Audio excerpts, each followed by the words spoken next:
Tes sound tes. Tes sound tes. Tes sound tes tes. Tes. Assalamualaikum warahmatullahi wabarakatuh. Waalaikumsalam warahmatullahi wabarakatuh. Alhamdulillahirrahmanirrahim. Alhamdulillah kita hari ini bisa bertemu kembali di perkuliahan.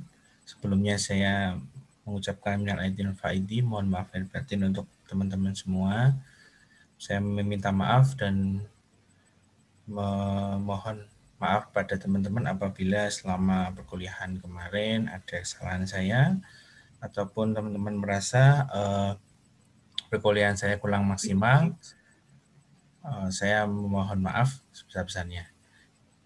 Jadi kemarin-kemarin saya beberapa kali ya memberikan tugas kepada kalian. Sebenarnya bukan karena saya tidak mau mengajar, tapi ada beberapa kawan-kawan yang belum bisa maksimal dalam perkuliahan secara daring seperti ini, sehingga saya harus seimbang. Ada kalanya saya menggunakan Zoom, ada kalanya saya menggunakan tugas supaya kawan-kawan kalian yang merasa sulit sinyal, sulit pulsa dan lain sebagainya bisa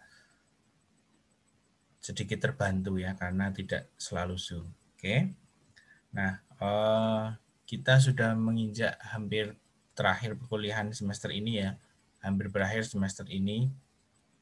Mungkin sekitar hampir pertengahan Juni nanti saya sudah bisa mengeluarkan nilai. Nah, nanti UAS-nya saya pakai tugas saja ya, karena memang segala keterbatasan yang terjadi pada semester ini memungkinkan kita untuk menggunakan tugas ya. Kalau saya menggunakan tes seperti biasa sangat sulit dan juga kasihan teman-teman yang mungkin sinyalnya kurang gitu.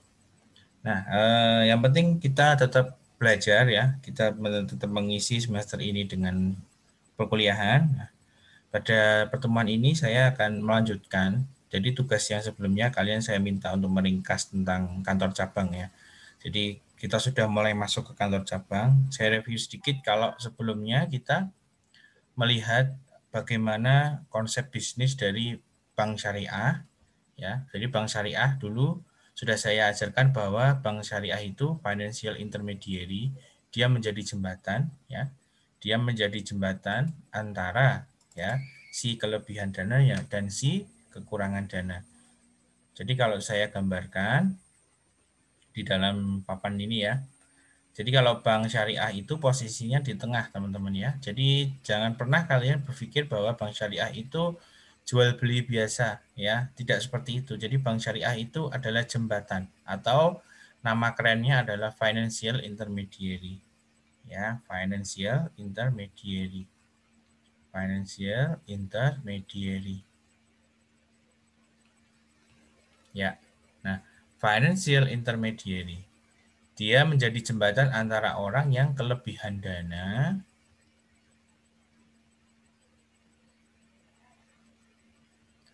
orang yang kekurangan dana.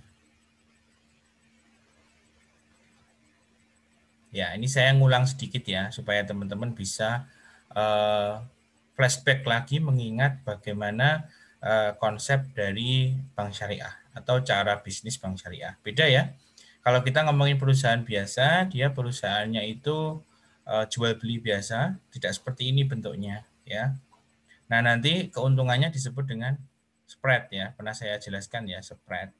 Spread itu adalah kelebihan kalau di bank konvensional, kelebihan antara bunga pinjaman dengan bunga tabungan. Bunga pinjaman pasti selalu lebih tinggi daripada bunga tabungan. Nah, itu adalah spread dari bank konvensional.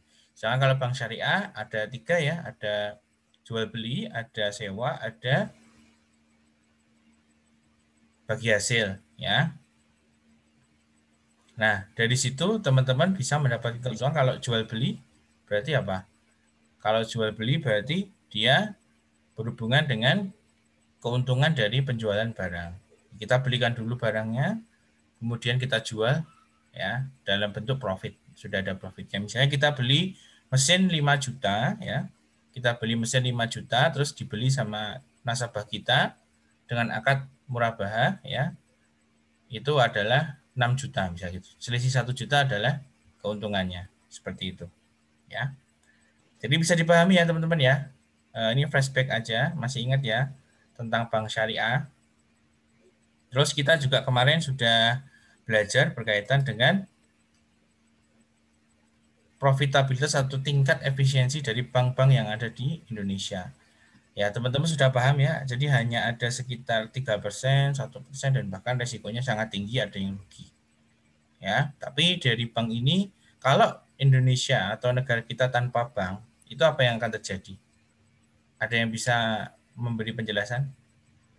Pakai nalar logika kali aja. Kalau tanpa bank, apakah sendi perekonomian bisa baik-baik saja atau tidak? Silakan.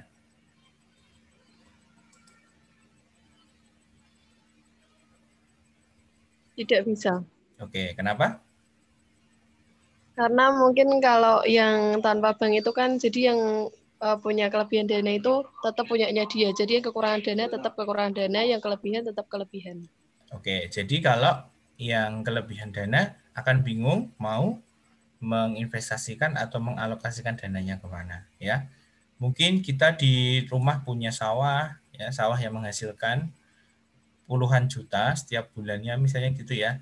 Terus kita bingung mau naruh di mana uangnya supaya uangnya bisa bermanfaat atau mungkin bisa berputar untuk sendi perekonomian. Nah, itu maka hadirnya bank itu digunakan supaya menjembatani antara yang kekurangan dana. Karena yang kekurangan dana tidak hanya orang, tapi juga yang perusahaan atau bank-bank lain juga membutuhkan dana. Jadi ini supaya mempercepat atau memperluas aliran dana, ya. Karena uang itu kan selalu berputar ya teman-teman ya, dari mulai dihasilkan uang dimiliki oleh masyarakat, kemudian masyarakat akan melakukan konsumsi. Kan tidak mungkin ya masyarakat itu hanya konsumsi saja, ya. Kan akan celaka gitu. Nah, kalau misalkan sebuah negara hanya mengandalkan konsumsi, pasti mereka juga investasi, ada menyimpan tabungan dan lain sebagainya. Ya, nah, jadi ada bank ini memiliki prosentase yang kecil untuk tingkat efektivitasnya, cenderung seperti itu ya. Karena pernah saya jelaskan bahwa bank itu resikonya tinggi, ya, karena berhubungan dengan memilih nasabah. Nasabah ada yang mau membayar dan ada yang mampu tapi nggak mau, ya banyak banget masalahnya, banyak ya. Mungkin dia sebenarnya punya uang tapi dia nggak mau membayarkan ke bank itu gitu. Jadi macam-macam. Nah, oke. Jadi sebelum masuk ke materi ya saya flashback dulu ya. Nah, kemudian setelah bank itu secara umum teman-teman sudah paham. Nah, kemarin kita sudah meringkas tentang yang namanya kantor cabang. Jadi kenapa sih bank itu kok perlu kantor cabang? Coba Anda perhatikan ya bahwa ada beberapa bank yang memang dia tuh didesain untuk masuk ke daerah-daerah yang lebih kecil. Contohnya apa misalnya? Contohnya misalnya ini ya, saya tulis kantor cabang yang besar. Ya, misalnya BRI ya. BRI ini memang bank yang didesain, BRI konvensional ya. Bank yang didesain untuk dia itu kantor cabangnya bisa masuk ke pedesaan. Makanya secara teknologi kalau kalian perhatikan ya, teknologi memang dia sangat minim. Ya, jadi kita coba praktek aja misalnya di kantor cabang BRI aja ya, Salatiga misalnya ya, itu mesin ATM-nya itu mesin ATM yang masih menggunakan mesin ATM yang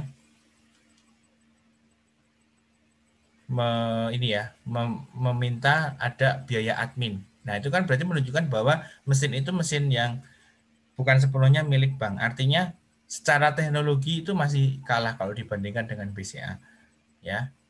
Nah, jadi dua bank ini adalah pemain utama di dalam Bank Indonesia, bank-bank yang ada di Indonesia, bank umum di Indonesia. Ya, kalau BCA dia lebih ke teknologi ya. Saya tidak pernah merasa yang namanya di BCA itu antre panjang, saya tidak pernah. Ya, bukan karena memang dia nggak ada nasabahnya, bukan, tapi karena memang mesin ATM-nya sangat banyak sekali, apalagi di Salatiga itu berjejer sampai ada 10 lebih. Ya, itu di kantornya. Belum lagi yang di cabang yang lain, ada 2 lagi. Nah, itu lebih banyak. Memang dia cenderung ke situ. Tapi kalau kita ke pedesaan, misalnya teman-teman menjumpai saudara atau kawan yang berada di pedesaan, itu pasti yang ditemui adalah BRI. Ya enggak? Benar kan? BRI ini memang banyak cabangnya, ya. Dan dia memang segmented-nya di situ, ya. Jadi segmented-nya dia itu di situ. Jadi dia lebih ke banyak cabang di mana-mana sampai ke pelosok negeri. Memang didesain seperti itu dan teknologinya memang tidak terlalu secanggih BCA, ya. Nah, kemarin sudah saya perlihatkan bagaimana profitabilitasnya, bagaimana ini ya kinerjanya dari dua bank ini. Ya. Yang mau saya tekankan di sini adalah karena bank itu kan tidak hanya BRI dan BCA, ya enggak. Ada juga bank BPRS ya, yang syariah, BPR syariah, kemudian ada bank syariah itu sendiri juga macam-macam, ada UUS dan lain sebagainya. Nah itu semuanya memiliki karakter yang berbeda. Sekarang kalau Anda perhatikan ini kan dua dikotomi atau dua bank yang berbeda, ya enggak. Sekarang kalau misalnya kita menemui bank itu kan enggak hanya dua bank ini, ada BPRS namanya, Bank Pembiayaan Rakyat Syariah. Nah BPRS ini itu cenderung ada di sekitar kita. Jadi dia skalanya kecil, ya. Skalanya kecil, tidak seperti BRI dan BCA memang dia skalanya untuk menjumpai di mana-mana ya. Tapi kalau BPRS ini biasanya kecil-kecil tapi banyak. Ya, jadi kalau kalian belajar tentang kantor cabang itu akan lekat sekali dengan yang namanya BPRS. BPRS itu cabangnya kecil-kecil tapi banyak. Misalnya apa ya? BPRS itu kan banyak ya. Apa misalnya kemarin Arta Mulia atau apa itu ya ini ada di Semarang gitu. Nah, itu kan hanya ada di Semarang. Dia tidak buka kantor cabang terlalu jauh seperti BRI enggak, tapi dia biasanya ada di sekitar kita. Jadi dia itu mirip kayak BRI, cuman skopnya lebih kecil. Ya, dia segmennya agak-agak kayak BRI, teknologinya biasa, tapi dia itu muncul di tengah masyarakat yang jauh dari kota. Gitu. Ya, jadi dia tidak langsung melawan si BCA atau BRI, tapi dia sendiri, lokasi sendiri. Gitu. Nah, kalau BPRS kan temennya BPR, kalau di bagian konvensional namanya BPR ya. Nah, ini sama, skalanya kecil. Biasanya ada di kota kecil gitu, atau ya di kota besar ada, tapi cuman dia tidak cabangnya tidak banyak, tapi cabangnya itu ada di kota-kota yang cenderung kecil. Mirip-mirip kayak BRI, cuman versi light-nya, versi kecilnya, gitu ya. Nah, jadi maka kita perlu mempelajari yang namanya kantor cabang. Karena apa? Karena karakter segmen dari bank itu tidak hanya besar, meluas seluruh Indonesia, across the country, tapi juga kecil-kecil yang ada di pedesaan, gitu. Ya, dan lain sebagainya. Ya, saya masuk pertemuan kita hari ini berkaitan dengan perencanaan ini ya. Kalau kalian mau baca nih, perencanaan dan manajemen keuangan kantor cabang. Jadi kita akan melihat bagaimana sih perencanaannya kantor cabang itu diawali dengan apa dulu, kemudian manajemen keuangannya bagaimana ya. Nah, kan kita pasti kalau mau bikin kantor cabang harus membuat rencana, nah, maka kita pelajari perencanaannya. Oke ya, saya lanjutkan ya. Sudah paham ya berkaitan dengan pendahuluannya ya? Tes, sudah paham ya tadi ya? Kenapa kita perlu mempelajari kantor cabang ya? Sudah Pak, insya Allah. Oke. Sudah Pak. Oke ya, sekarang kita masuk ke perencanaannya. Nah, perencanaan ini nanti kita berkaitan dengan penyusunan rencana bisnis. Ya, penyusunan rencana bisnis. Penyusunan rencana bisnis.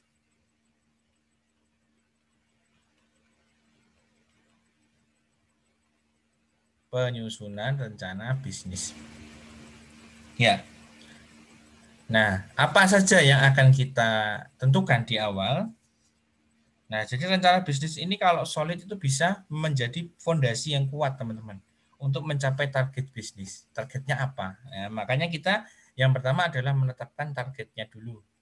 Ya, targetnya ditetapkan dulu. Menetapkan target.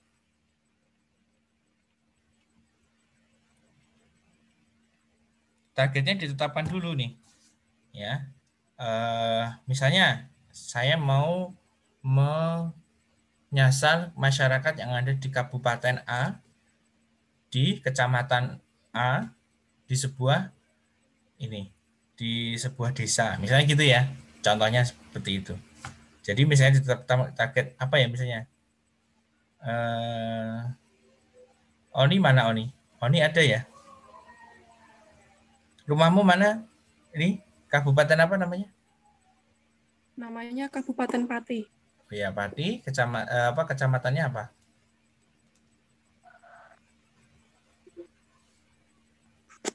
Di Kecamatan Dukuh Seti, Pak. Oke, misalnya gini ya, ini contohnya, ini contoh aja ya, contoh aja. Saya mau menyasar ke kabupaten ini, kecamatan ini, gitu.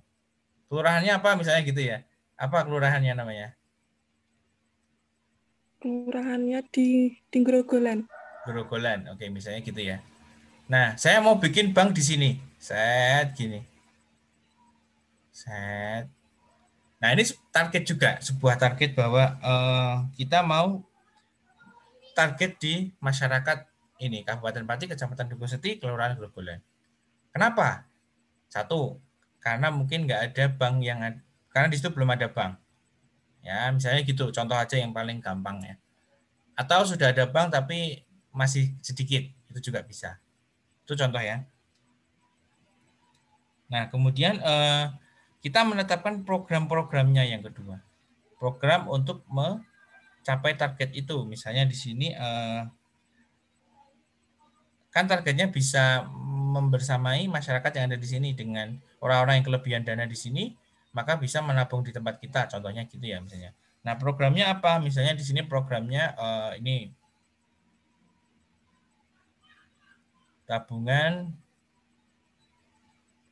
Di sana mayoritas apa pekerjaannya? Petani ya, misalnya. Iya, Pak. Ya, misalnya tabungan petani, misalnya gitu ya contohnya programnya namanya. Nah, ini kan lebih tersegmen ya, tersegmen. Menetapkan tabungan petani misalnya gitu. Atau apa, tabungan apa gitu ya istilahnya macam-macam. Nah, yang ketiga adalah membuat sarananya. Ini rincian sarananya.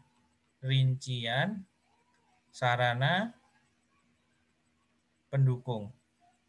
Kalau kita bikin bank, itu kita butuh kantornya kan. Dengan bangunannya, tanahnya, kemudian apalagi misalnya kendaraan pegawai contohnya seperti itu. Nah, itu dirinci habisnya berapa. Misalnya di situ habisnya nggak usah banyak-banyak, misalnya 50 juta. Misalnya ya, misalnya aja 50 juta. Oke. 50 juta misalnya ya. Oke. Nah, dari tiga ini ya, kita sudah bisa membuat gambaran bahwa oh, nanti apa yang akan kita rencanakan untuk membuat kantor cabang itu seperti ini. Gitu. Ya. Nah, tapi kalau masalah program kan tidak hanya sebatas tabungan petani gitu aja ya, tapi juga bagaimana cara mendapatkannya. Nanti juga di sini dikaitkan juga dengan promosinya bagaimana dan sebagainya, itu masuk di program ya. Program itu apa-apa yang akan dikerjakan ketika di kantor cabang nanti ya. Gitu. Nah, rincian sarana pendukung ini biaya-biaya yang kita perlukan untuk bisa membangun bank itu. Gimana caranya? Gitu.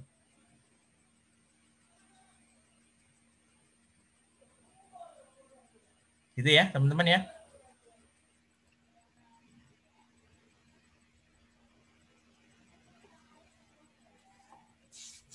Oke.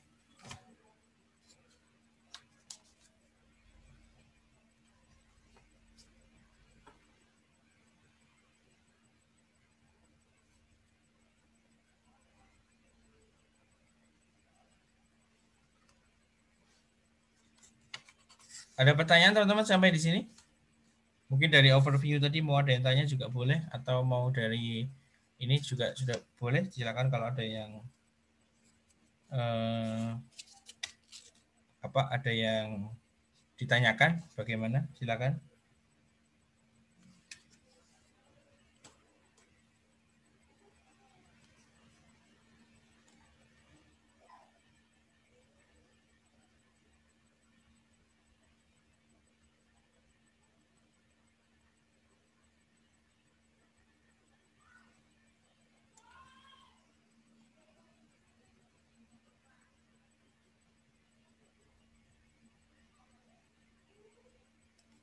Oke ya, saya lanjut ya.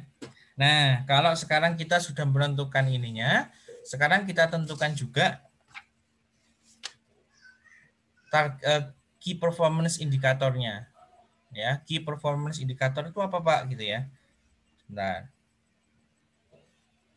key performance indikator.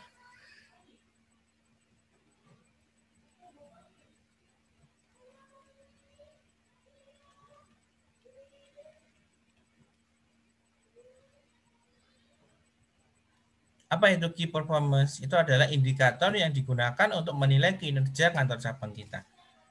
Nah, apa aja itu Pak? Nah, salah satunya yang sudah pernah kita bahas. Kemarin apa? ROA. Ya, ROA itu berarti kalau misalnya modalnya keluarnya itu 5 miliar untuk membangun kantor cabang, dan nanti profitnya berapa gitu ya. Nah, gitu. Profitnya misalnya di sini profit bersih ya, profit bersihnya misalnya 600 juta. Ya. Nah, berarti tinggal 600 juta dibagi 5 miliar. Berapa persen? Kan gitu. Nah, itu juga salah satu key performance indicator, ya. Jadi kita di sini ngitungnya bukan ngitung satu perusahaan penuh, misalnya BRI semua BRI jadi satu enggak, tapi per cabangnya. Ya, cabang Kabupaten Grogolan tadi BRI Grogolan gitu misalnya ya. Yaitu per cabang itu untuk bisa menghitung ROA-nya berapa. Nah, itu berarti nanti kita bisa menghitung tingkat efektivitas tiap cabang kita. Nanti kalau misalkan kurang atau mungkin terlalu kecil, nah maka apa yang salah gitu.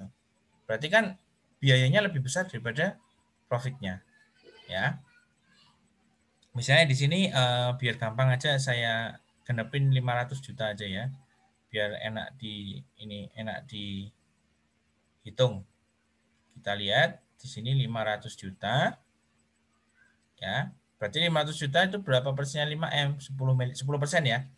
10%-nya 5 miliar. Nah, 10% ini apakah bisa diterima oleh bank kita? Kalau diterima bagus ya oke. Nah, jadi kita harus punya standarnya. Standarnya berapa? Kalau standarnya itu 10% ya, ayo boleh. Berarti ini cabang Grogolan ini bagus gitu ya. Tapi kalau enggak, ya berarti harus ditingkatkan. Nanti kita harus tulis di sini yang perlu ditingkatkan apa? Kendalanya apa? Gitu ya.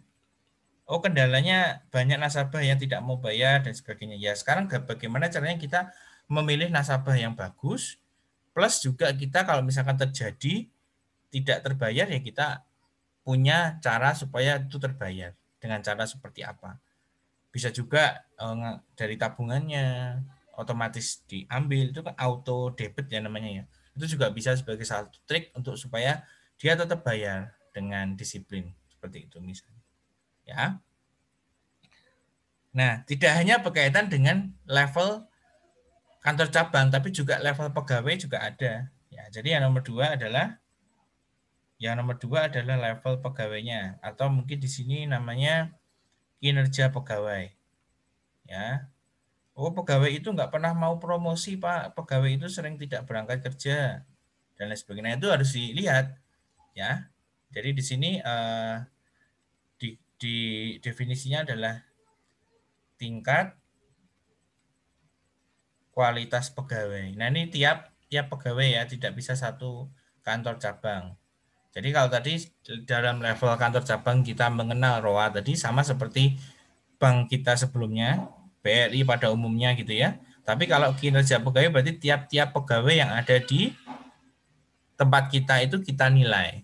Sama kayak saya menilai kalian lewat nilai. Nah, itu sama kayak kinerja pegawai. Ya, jadi tiap-tiap orang, tiap-tiap individu dinilai. Ya, mana yang perlu ditingkatkan, apa yang kurang, skill-nya ditambah dan lain sebagainya. Itu juga perlu ditingkatkan. Jadi tidak hanya pegawai secara luas, secara umum, tapi juga pada saat di kantor cabang juga dinilai per individunya. Ya, nah gitu. Jadi itu otonomi sendiri ya. Otonomi itu berarti setiap kantor cabang punya wewenang sendiri gitu. Berdasarkan standar-standar dari pusat. Ya, pusatnya misalnya BRI Jakarta, ke ini cabangnya ke Kabupaten Grogolan misalnya gitu ya. Oh, ini standarnya seperti ini, harusnya seperti ini ya. Oke, kita tingkatkan. Nah, ini dalam rangka apa? Memiliki kualitas bank yang bagus. Jadi meskipun di kantor cabang, tetap dia harus punya kualitas yang bagus. Ya, oke. Ada pertanyaan teman-teman?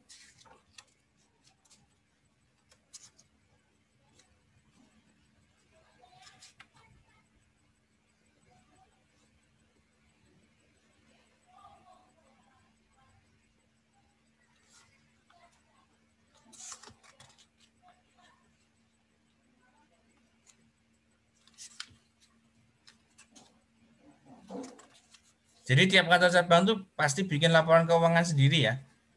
Jadi mereka juga diawasi, mereka juga dinilai. Dengan laporan keuangan itu maka kita bisa tahu ROA-nya berapa. Salah satu contohnya itu ya. Atau kita juga bisa melihat modal kerjanya bagaimana. Kita bisa lihat nanti. Gitu.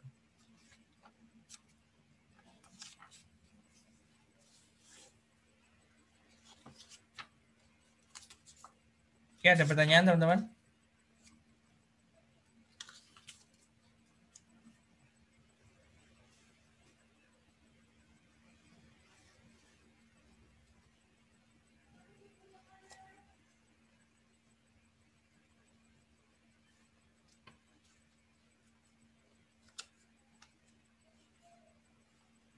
Nah, yang selanjutnya ya, ketiga ya. Sekarang berarti likuiditas kantor cabang. Nah, ini likuiditas itu saking pentingnya, maka saya kasih di sub sendiri ya, likuiditas kantor cabang.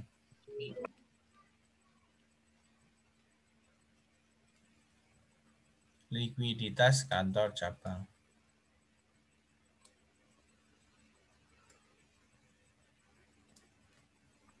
Nah, apa maksudnya likuiditas kantor cabang itu?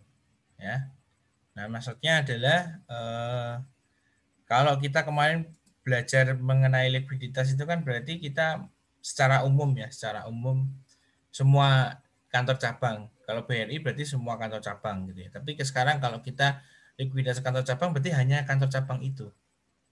Hanya kantor cabang itu dilihat bagaimana likuiditasnya. Kenapa itu perlu? Kenapa itu perlu? Karena yang namanya likuiditas itu bisa menimbulkan ketidakpercayaan masyarakat. Kalau misalkan mau ngambil 5 juta kok nggak ada duitnya, ini gimana? Maka nggak boleh. Maka kalau kemarin teman-teman ada yang bilang bahwa oh mau ambil di bank ini harus dibatasi Pak sehari sekian. Nah, itulah sebabnya kenapa kalau kita ke ATM dibatasi ya. Kenapa ambil uang di mesin ATM berapa maksimal? Ada yang tahu? Maksimal berapa ambil uang di mesin ATM? Di BRI 2.500.000 Pak. Oh 2,5? Enggak 5 juta ya? 5 juta Pak. Ada yang 5 juta, ada yang 2,5 ya. Mungkin jenis tabungannya beda. Ya anggap aja 2,5 gitu ya. Misalnya gitu, misalnya aja. Nah kenapa? Ya karena itu likuiditas. Ya, jadi kantor cabang juga perlu memiliki likuiditasnya sendiri. Gitu. Jadi kalau misalkan, karena kan ATM itu kan aksesnya lebih gampang, ya enggak teman-teman? Aksesnya, kan sekarang pilihannya orang tuh ada dua. Ya, satu ATM, dua teller. Kan gitu kan? Kalau saya ke teller kan saya harus antre dan lain sebagainya jauh. Tapi kalau ATM di dekat rumah aja bisa. Di pom bensin bisa. Nah, maka aksesnya dibatasi hanya 2,5 juta. Ya, itu sebabnya karena alasan apa? Likuiditas. Jadi cara berpikir kalian mengenai bank itu tidak perlu dihafalkan, tapi kalian praktekkan, oh, kenapa ya kok di bank itu perlu hanya ngambilnya kok bolehnya maksimal 2,5 kalau di ATM. Bukan karena banknya itu nggak ada duitnya, bukan. Tapi karena dia ambil uangnya dibatasi supaya likuiditasnya tetap terjaga. Kalau sekarang tidak dibatasi, orang ngambil uang 100 juta di ATM bisa nggak? Bisa. Kalau bisa, maka gimana? Ya habis, cepat habisnya, karena akses termudahnya bisa dengan mudah diambil masyarakat. Ya, nah setidaknya kan 2,5 juta kan ya lumayan ya, udah bisa ambil uang-uang darurat. Nah kalau yang besar baru ke teller. Sebenarnya bukan masalah nggak ada uangnya, tapi membatasi akses ya. Kalau mau uang 1 juta ya kita ke teller gitu. Gitu ya teman-teman ya.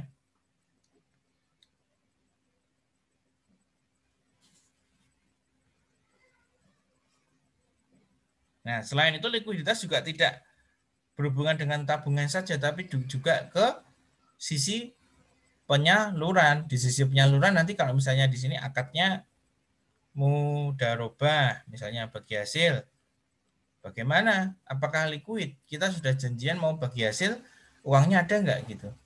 Jadi kalau misalnya kita menghadapi nasabah yang nakal atau nasabah yang tidak mau membayar, itu nanti konsekuensinya tidak hanya ke profit, tapi juga ke apa?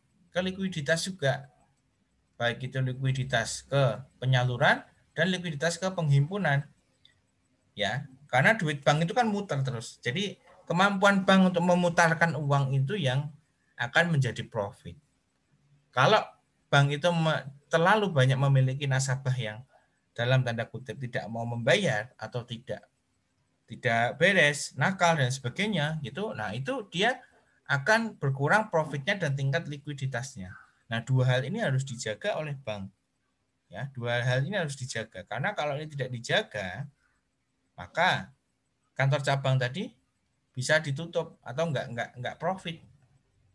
Mungkin secara targetnya sudah benar, menyasar ke segmen tadi mana tadi? Kecamatan Dukuh Seti, Kabupaten Grogolan. Memang betul bahwa orang-orang di sana itu butuh bank, butuh tempat untuk menyimpan uang dan lain sebagainya. Tapi itu bisa saja menjadi petaka untuk bank ketika dia juga tidak bisa memiliki likuiditas yang baik. Artinya dia menginvestasikan dana lewat penyaluran, mudharobah misalnya ya, mudharobah dari sisi penyaluran, itu nggak menemui nasabah yang baik. Nah, itu juga menjadi satu persoalan. Nah, maka kita tidak boleh berpikir secara kecil kalau untuk bank. Kita harus komprehensif. Artinya, misalnya di kantor cabang ini ada uang masuk 10 juta. Set ke sini kantor cabang ya, KC. 15 juta. Set gini KC. KC juga berhak untuk menyalurkan lagi kepada siapa? Oh, orang Dukuh Seti ada yang butuh duit sekian, 5 juta gitu ya. 6 juta dan lain sebagainya. Dan lain sebagainya. Nah, ini harus balik, duitnya harus balik ke kantor cabang lagi. Kalau misalkan banknya bank konvensional berarti ya harus ada bunganya yang masuk gitu loh. Tapi kalau itu syariah ya berarti harus bagi hasilnya harus kembali terima lagi dari nasabah gitu loh ya. Jadi konsepnya tuh sama kayak bank umum yang pernah kita pelajari, hanya saja ini skopnya lebih kecil yaitu di kantor cabangnya.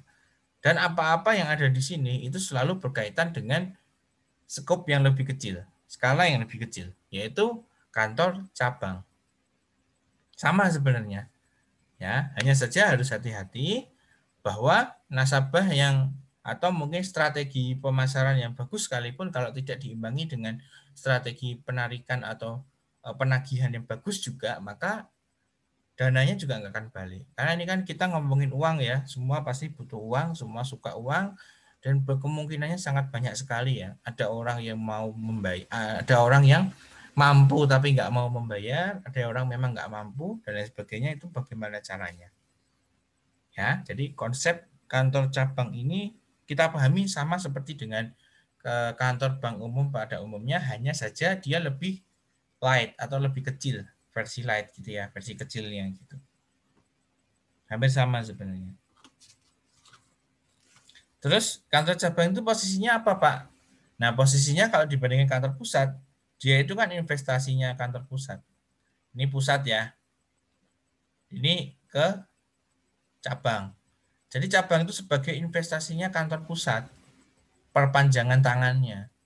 Ya, dia si pusat itu pengen masuk ke masyarakat yang lebih kecil, tapi kalau dia langsung dari pusat, biayanya sangat tinggi. Anda bisa perhatikan kalau misalnya di sini ada marketing ya, tim marketing. Harus ke misalnya di sini pusatnya di Kota Pati ya, di Kota Pati. Itu kalau harus ke Dukuh Seti berapa kilo misalnya gitu ya.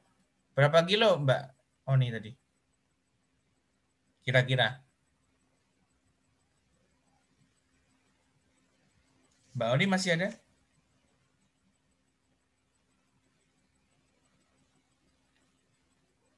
Mana nggak ada ya orangnya ya.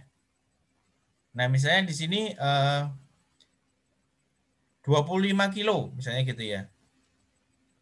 Nah, Kalau dari tim marketing itu ke Duku Seti 25 kilo kan sangat costly atau sangat tinggi biaya. Sedangkan kalau kita membuat kantor cabang, maka ke sini itu hanya mungkin sekitar 700 meter. Nasabahnya itu loh, target nasabahnya itu cuma 700 meter, 1 kilometer lah paling banyak gitu. Misalnya seperti itu. Jadi kenapa kok kantor cabang itu dibuka? Ya karena di pusat itu terlalu costly untuk bisa ke sana. Sehingga dibuka kantor cabang di daerah sana supaya apa? Supaya bisa mengurangi biaya. Mengurangi biaya di sini adalah biaya untuk ke sana. Gitu. Karena kan dekat, lebih dekat. Gitu. Oke? Ada pertanyaan teman-teman? Silakan ya. Kalau ada yang ingin ditanyakan berkaitan dengan perkuliahan kita tentang ini ya, perencanaan kantor cabang. Ada yang ingin ditanyakan teman-teman?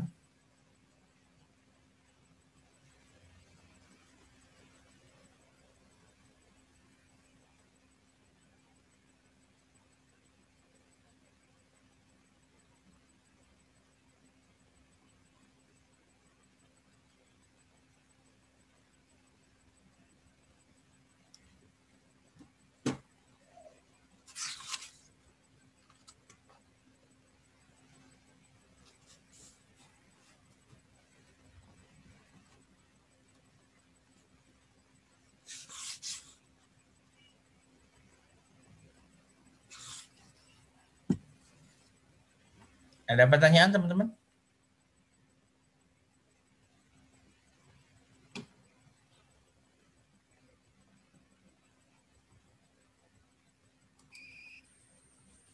Kita selesainya tanggal berapa ya kuliahnya?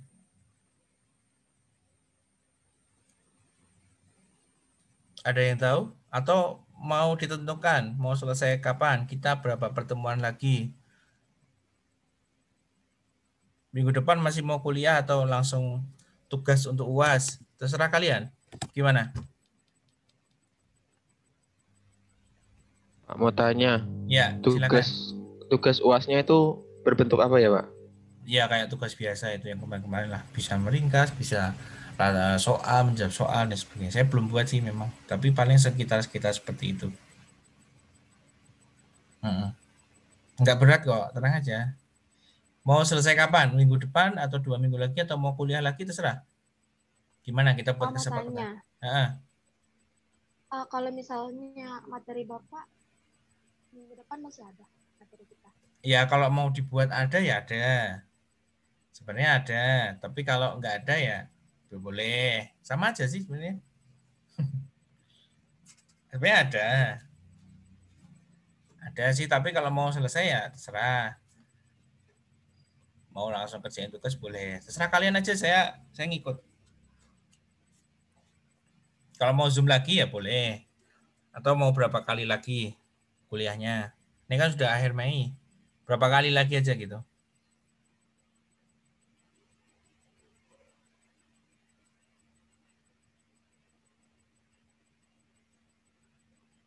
Mungkin kan ada yang semangat kuliah, pengen kuliah ya. Silahkan. Berapa kali teman-teman?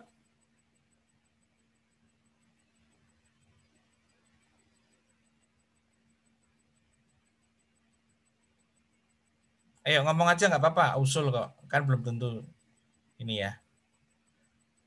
Berapa kali teman-teman? Ayo nggak apa-apa, usul aja.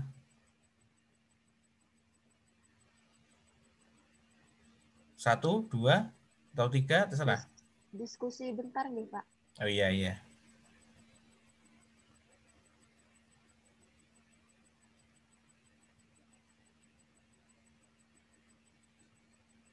Oh, lewat apa diskusinya ya? Canggih juga ya. Ada grup bayangan kayaknya.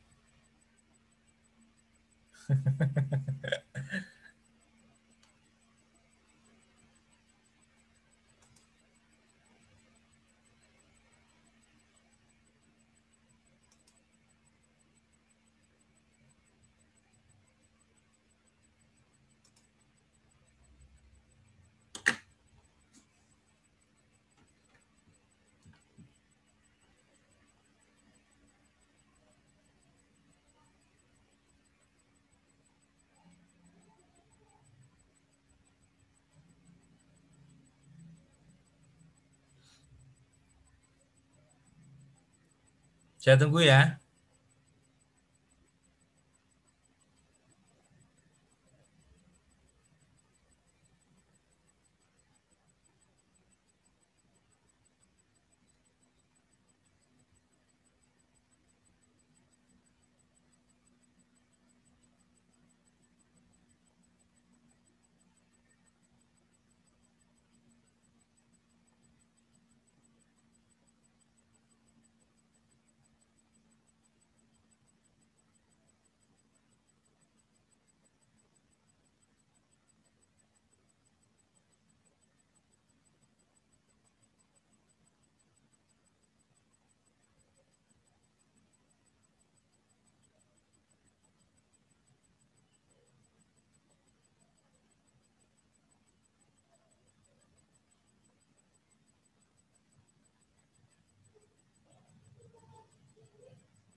Udah belum?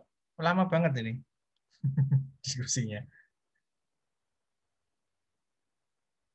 Gimana? Masih perlu waktu untuk diskusi? Belum selesai?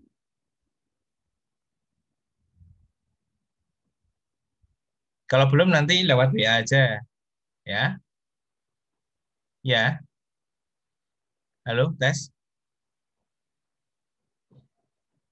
Tes.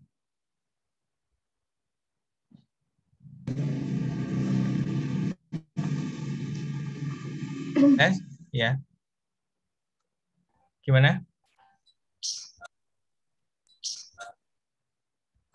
Pak, kita kalau usul 2 minggu lagi gimana? Jadi 1 minggu depan kita masih materi, terus minggu depannya lagi kita baru UAS. Oke, Gitu. siap. Oke, siap.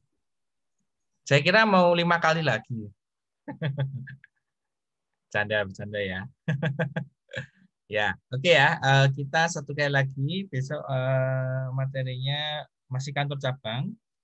Nanti saya pilihkan materinya yang nggak terlalu susah juga, yang nggak terlalu hitung-hitungan. Yang penting teman-teman bisa paham bagaimana persoalan di dalam kantor cabang ya mungkin operasional nanti mungkin dari sisi operasional karena operasionalnya nanti kan berkaitan dengan bagaimana dana itu dialokasikan kepada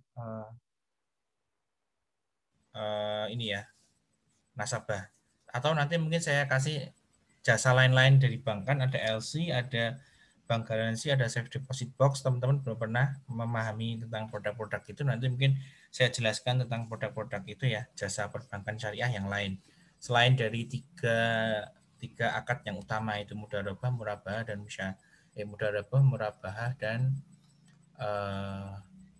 apa satunya mudharabah, murabahah dan istisna. Salam ya. Benar ya? Oke. Oke, gitu aja teman-teman ya. Materi hari ini memang tidak terlalu banyak. Tinggal materi kantor cabang aja, tidak terlalu lama juga. Sampai jumpa di pertemuan selanjutnya. Untuk rekaman video ini ya, rekaman pokok ini akan saya jadikan video di YouTube. Nanti saya upload, saya beri linknya di grup. Terima kasih teman-teman semua. Sampai jumpa di minggu depan. Wassalamualaikum warahmatullahi wabarakatuh. Waalaikumsalam warahmatullahi wabarakatuh. Terima kasih, Pak. Terima kasih. Sama-sama, iya.